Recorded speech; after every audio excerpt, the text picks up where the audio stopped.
Customer Success Manager here at Marqeta. I will be your host for the day today. Very excited to introduce the speakers and get things rolling. We're currently tackling a hot topic right now in the post-COVID scenario, as healthcare has seen a shift to virtual technology by adopting telehealth and telemedicine platforms, as well as regulating and finding consistent data across those platforms. So we are here today to discuss how to choose the right EHR platform for your healthcare facility. So just a few housekeeping items before we get started. If you wish to ask the presenters a question, please click on the raise your hand icon at the top of the screen. We have also enabled our ask a question feature, which is on the right-hand side of your screen in the chat box. So if you have any questions, just feel free to pop them in there. And to make sure we cover all the questions today, there will be a live Q&A at the end of the session. And finally, if you do miss anything, or if you have to step out to take care of a patient, anything like that, we'll be uploading a recording of the webinar to our resource library located on our website at elixir.com, as well as our social media pages on Facebook, LinkedIn, and YouTube. And now I would like to take a moment to introduce our speakers. Today, we are very excited to have Bhavesh. Bhavesh is our in-house health tech lead who joined our team with a depth of experience over 7+ years developing EHR platforms. He has worked with various software development companies in the industry, as well as healthcare providers implementing the latest technologies into their tech stack. Today, he will be covering the different types of EHR systems, feature requirements, business reporting, and data migration as the stepping stones for selecting your new EHR system. Also joining us today is Nita Kumari. Nita is the product manager for Elixir with over 8+ years of experience. She joined our team with a wealth of experience in developing and implementing EHR platforms for various healthcare providers across the US.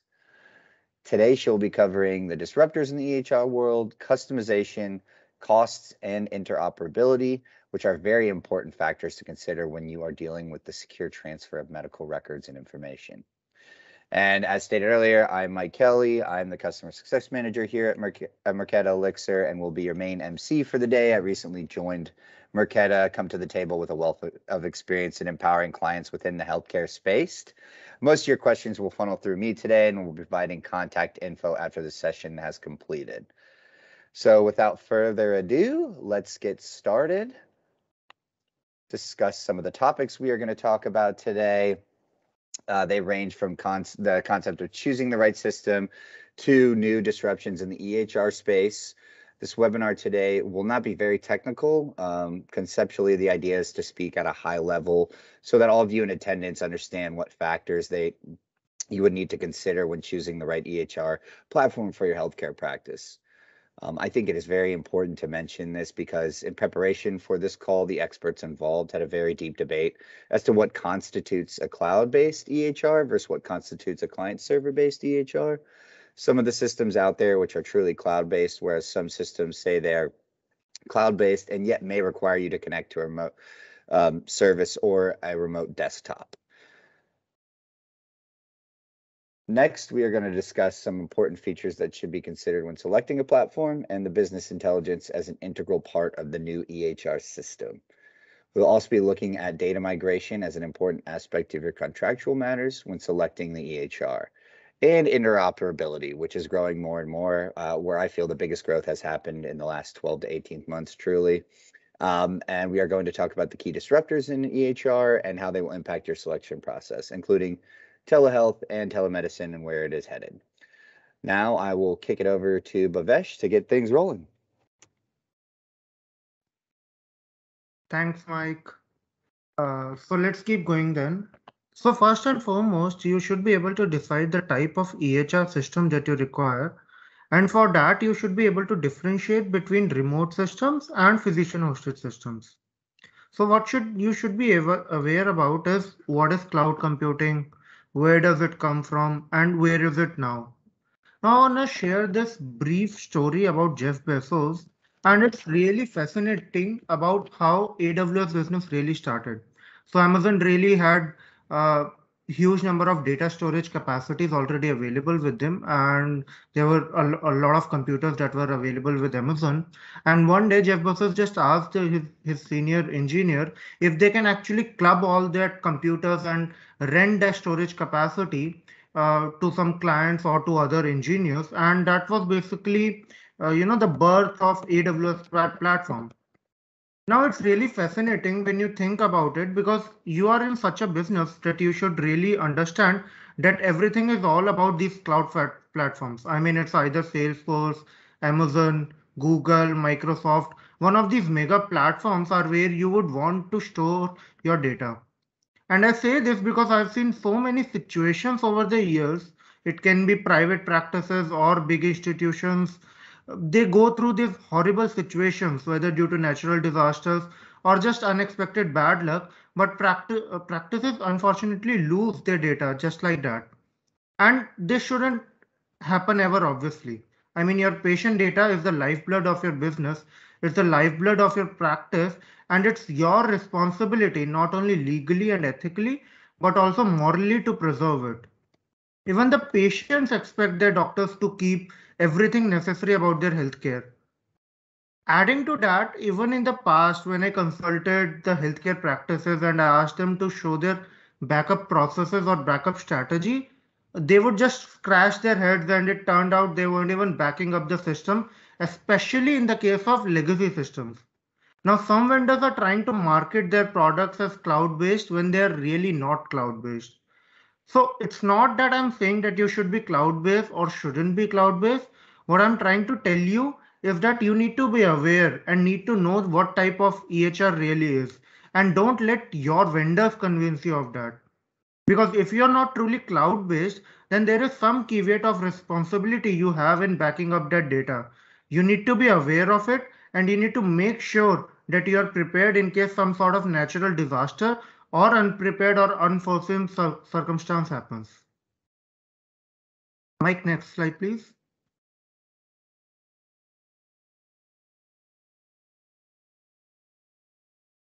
Right. So, secondly, what I want to talk about is feature integration. While there is no limit to this, as compared to the legacy systems which had only minimum viable product version of EHR system, the new age EHR systems are coming with the top of line features and integrations. To name a few features like access to patient medical history, portability of records, e-prescription, data security, connection to pharmacies, insurance provisions. These are some of the features that should not be left behind. Now, while more features mean more functionalities, but it also means more cost. So what you need to do is find the right mix of features required for your practice. And this is going to be the main task when you're talking to the vendors and looking through their systems to find the EHRs, or to find the EHR features that not only enhance your patient caregiving process, but also enhance your operational efficiencies. EHR selection process must account for the overall process and procedural integrity of the system, because obsolete technologies can really breed inefficiencies in the systems. Using new age EHR systems like Elixir will really improve your services, patient care, and provisioning. EHR systems with workflow optimization capabilities like document tracking, payer eligibility checks, physician signature solutions, and payment tools can reduce your labor cost by as much as 50%. Some of the emerging intuitive EHR systems like EHR also offers P tools such as telemedicine, remote patient monitoring, appointment reminders, medication dosage management. They even have some personalized home exercise programs. So what is important is having an EHR system with robust set of built-in PE tools that can lead to improvement in your patient experience, but also enhance your net promoter scores, improve your clinical outcomes, and increase the patient readmission rates. Mike, next slide, please.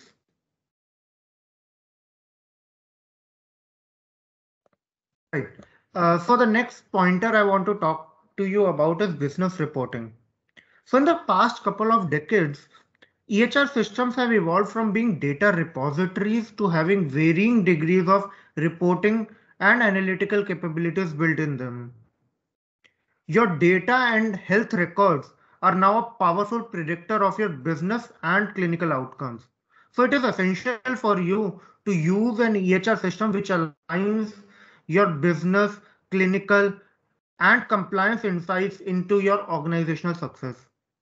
Now, new age EHR systems have made investments in building integrated business intelligence capabilities to ensure timely insights could be generated and acted upon by the provider. So your vendor needs to have the right BI toolsets generating insights relevant to your operations.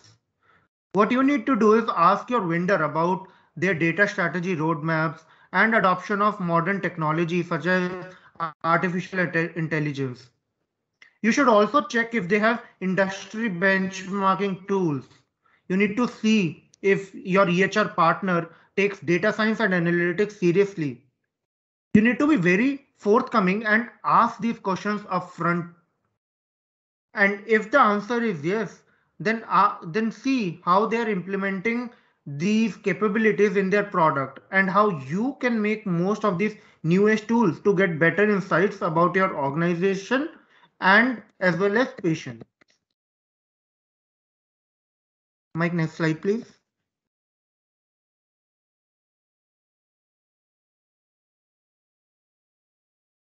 So next, what I want to talk to you about is when you're moving from old system to the new system, the most common issue is bringing the data from the old EHR system to the new EHR system.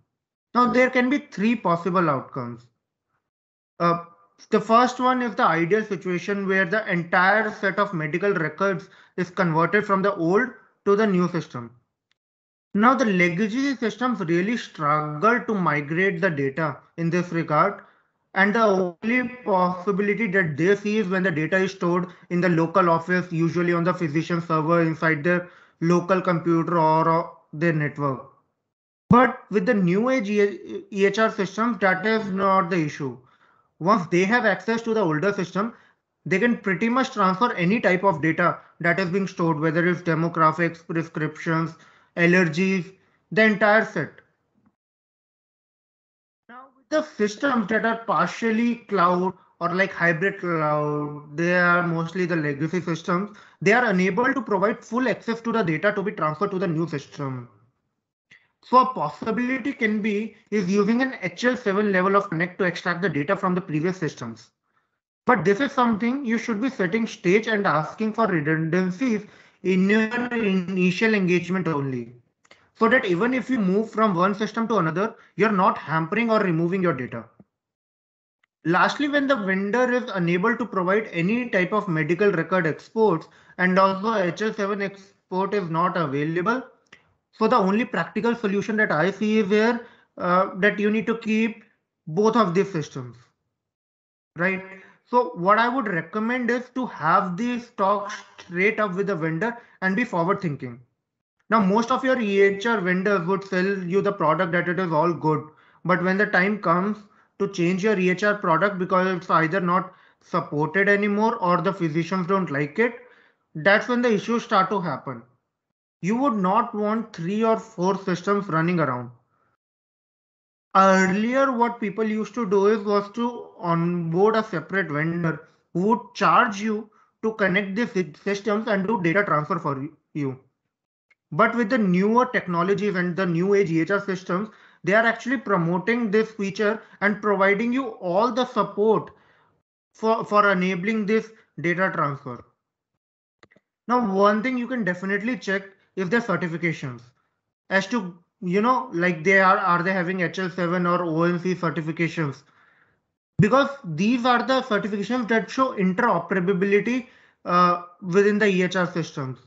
Or you can also check whether the system is built upon big cloud platforms like Salesforce, AWS, Azure, etc. Because these big platforms have so much interoperability that the systems can be integrated with almost anything in the world.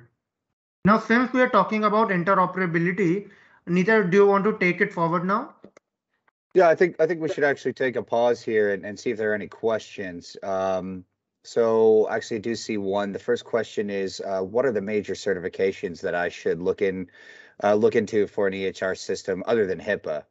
I'll go ahead and take this one. So first off, HIPAA is a certification. It is basically a law that is mandated by the United States government. Some companies do show it as a certificate, but it's basically a successful audit compliance paper. So other than HIPAA, the major certification is certified EHR by ONC. ONC runs a health IT certification program to certify the health IT products and make them what they call the gold standard. It looks at everything from interoperability to clinical decision support. The practices being developed as part of these certifications enable you to optimally work and be interoperable. Earlier, it was called meaningful use, where the body provided incentives for adoption of EHR, but now it is actually a disincentive. And if you do not use an EHR, then the government can penalize you. So I will say that being a certified EHR is also very important. Nita. Sure. I'll talk about interoperability now. So, well, interoperability is, as a word, is pretty self-explanatory. It means that we need data to work across the board. Whether it means I, as a primary care provider, have referred a patient to an orthodontist and need to share his medical history. I actually want to share the required data on the click of a button to the orthodontist so that they get a full understanding of the patient situation. They do not just get a 5-minute window into the patient's life. We want them to really understand who our patient is so that they can assess accordingly.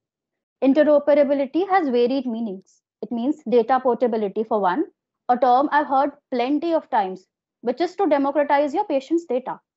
It means you should be easily able to share your patient's data with other systems without any data discrepancy. And when we're talking about interoperability, it comes into your contractual status with your EHR1 vendor, as your data is also used across different platforms, be it billing or CRM. You should be able to clearly transfer data between the systems without the need for external intervention. What it basically means is that the ability to send the data seamlessly across different platforms and different systems should be without losing the essential essence of the data, whether it be medication data, allergy data, family history, and so on and so forth. So, one of the misconceptions about interoperability is that you're required to share all the data every time it's requested. While that may be the case when the complete data is required or requested, most of the times that is not the case. Let me give you an example. So, you've got a family practice that might have 20 years worth of information about the patient. Now, I'm referring them over to an orthopedic doctor. The orthopedic doctor doesn't want all the information. They just want to know what the problem is, what the orthopedic issue is today. He doesn't want the lab results because now the orthopedic doctor is also liable in the clinical decision making.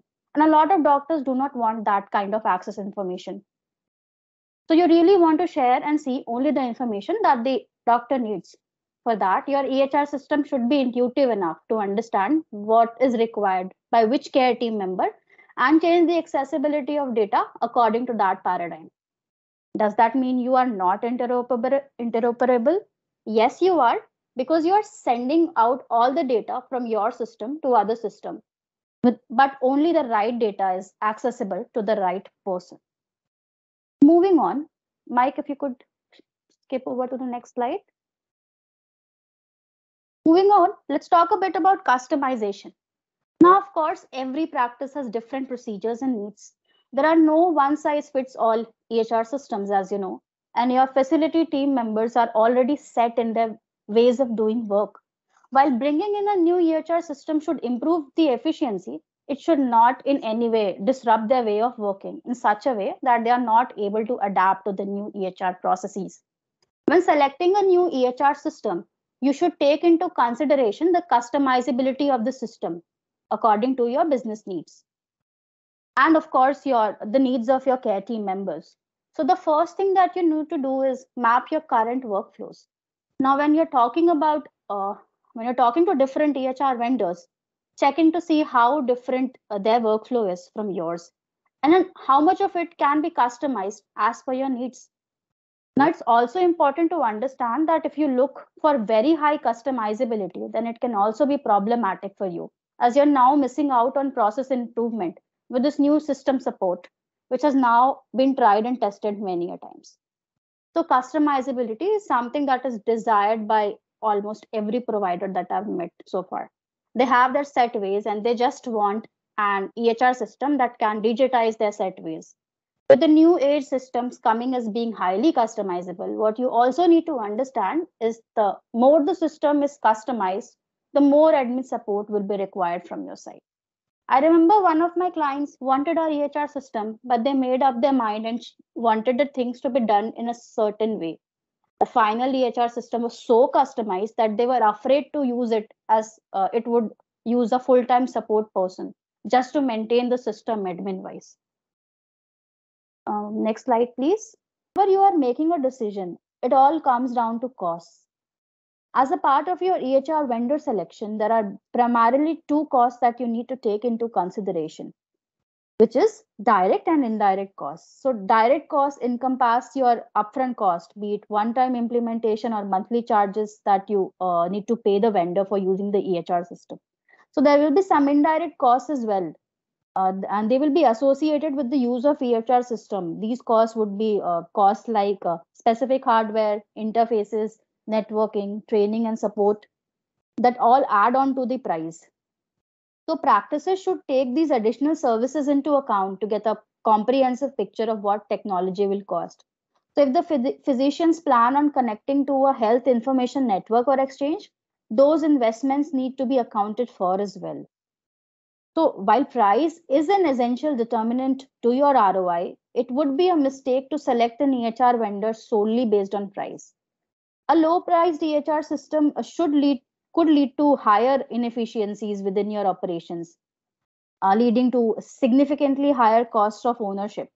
So on the other hand, a higher price system could potentially reduce your total cost of ownership and have a high impact on your business KPIs and patient satisfaction scores.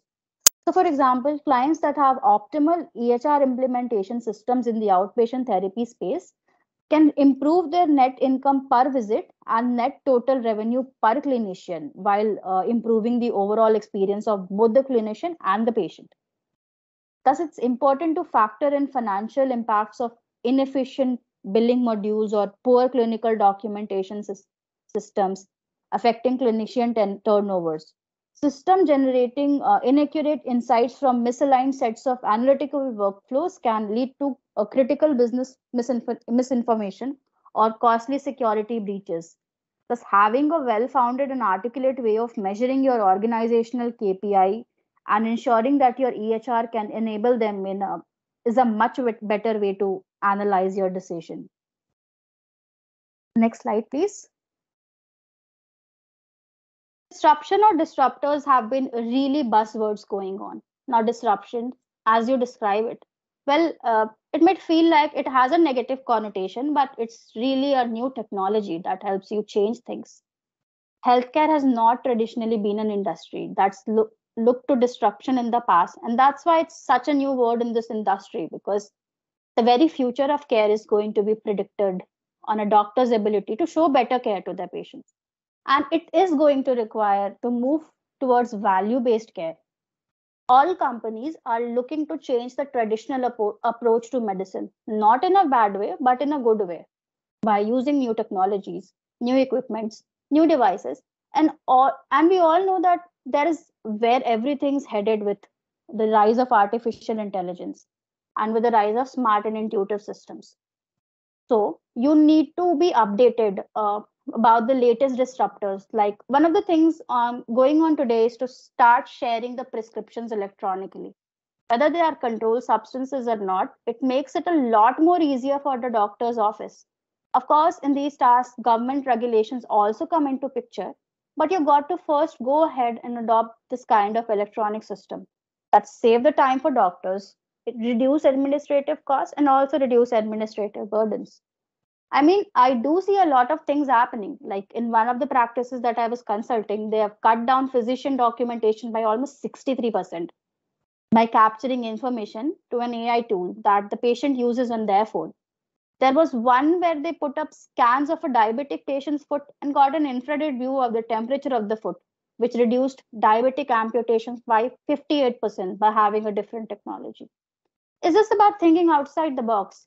One practice was utilizing voice to text recognition to detect and store all the information that the doctor or patient said verbally. So these kinds of things can give you some great opportunity. You need to be forward looking in your approach, as it can make a big difference for your practice. And you would need to keep these things in mind when you are choosing an EHR for your facility. There is one disruption that I really need to talk about, and that is telehealth or telemedicine. So the technology for this has been there for over 2 decades now, but COVID has been more of a boon for telehealth, which everyone knows and talking about it now. It was typically viewed as concierge type of care, and until 2015, it was generally not covered by private or government insurance. But everything has changed now, as the American Rescue Act plan of 2021 has showed the importance of telemedicine in its nitty-gritties. The basis for the argument was that the patient in rural areas weren't necessarily within proximity of their caregiver. They felt it was not fair that they are not able to access the same care as compared to other patients in the same insurance plan. If there is a technology that would allow the caregiver to be within the proximity of that patient, then the insurance plan should cover it. I'm not going to tell you that it's ideal for any kind of visit. It certainly isn't the most ideal type of care. So, for example, I was talking to some doctors and going through some surveys which showed through telehealth, though telehealth adoption was very high among the millennials or younger people, the older people still looked up to in-person doctor visits. Maybe due to technology adoption issues or trust issues, they wanted to go to a doctor and then complete their care needs. So in the end, I would suggest you to give it some thought and implement telehealth as the seamless connection to EHR, as it makes it much easier for your care team to send invitation, book appointments, take notes, and many other features that the EHR might provide. The new age EHR system are coming up to the mark with with a host of new age telehealth capabilities built into the system, and are packaging up the offering to make it easier for doctors to be able to give the best care to their patients, and at the same time keeping clinical data foot under the foot for the same roof and the records up to date. Let's see if we have any more questions, Mike. Yes, thank you, Nita. That was very well thought out and extremely informative. So we're gonna jump in and see if there's any questions in the chat window. Let's see. Yeah, there's one here about value-based care and what is the future of it. So one of the questions I get asked a lot is how do you stay relevant and competitive, especially after all the things that have happened in the past year and a half. Now in 2020 and 2021, we saw hospitals facing bankruptcy out there. 120,000 physician offices closed their locations because of COVID.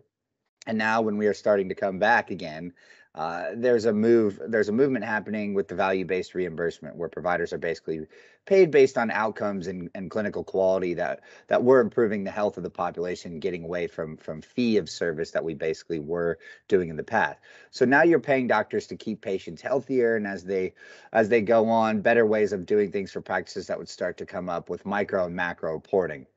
It's all about bringing that 360-degree view of the patient and collecting and having all their data compiled together, create care plans around that, and trying to keep the patient out of the emergency room in hospitals.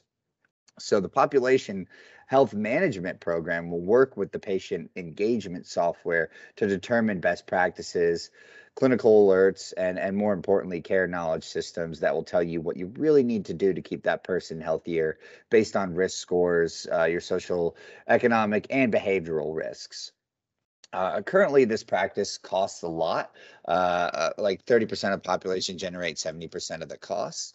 So that's what's the new age system are trying to do: reduce costs and keep the patients healthier with chronic care management, or remote patient monitoring, RPM, if you will, where you know about patients' blood sugar level even when they are at home and you're monitoring them from a remote location. So you can make proactive decisions and change, and basically changes to insulin levels, other things like that. You're not going to wait for them to come out of the emergency room to start their care.